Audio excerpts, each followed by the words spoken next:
Hello YouTube, this is Darkon633, back with another Star Wars review. This time we're going to take a look at the Star Wars 6-inch Black Series, Captain Poe Dameron.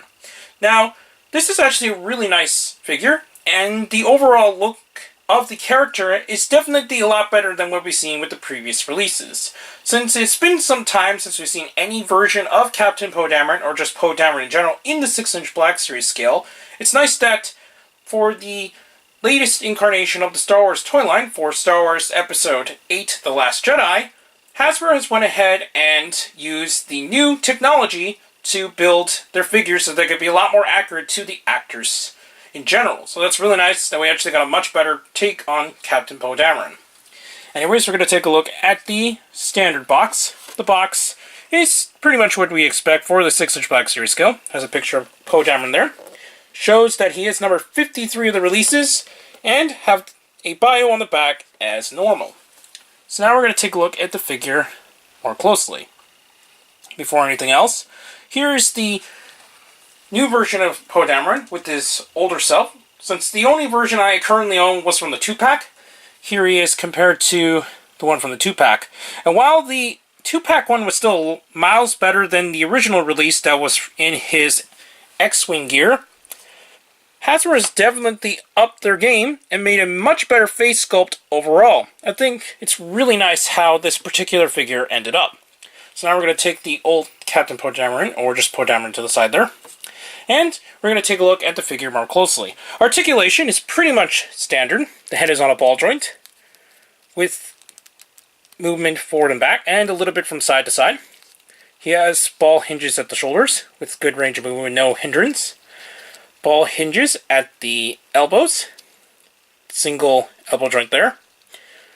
Swivels at the wrists along with full movement there. He has good movement in the waist with a little bit of an ab crunch, but it's a little more than what we've seen with some figures, so that's nice. He has ball joints at the hips, swivels at the thighs, double jointed knees, and full joints in the ankles. So it's pretty much the standard articulation design. He does include this little blaster, which is sculpted really nicely and has a lot of details. You can actually store it on the side holster, similar to what you see with the Han Solo figures, although obviously those had the full-on strap piece there. This was just a regular holster, but it's nice that we actually got a much better representation of the character.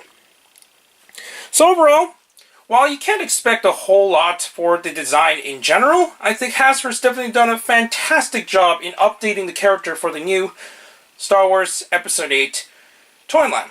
So that's really nice that we actually got a much better representation of Poe Dameron in the line as a whole.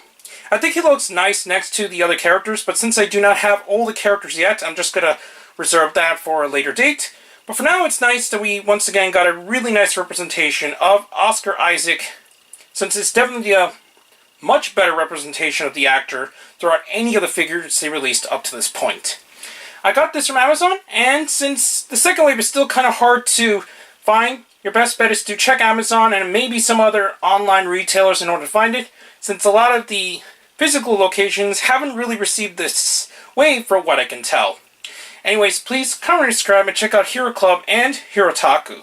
Also check me on Twitter, Darkon633, and don't forget to check down the other channels down below. Please check the little bell at the bottom of the screen in order to see my content go up as soon as possible. And back with more Star Wars reviews, but for now, I'll be seeing you later, YouTube. Bye.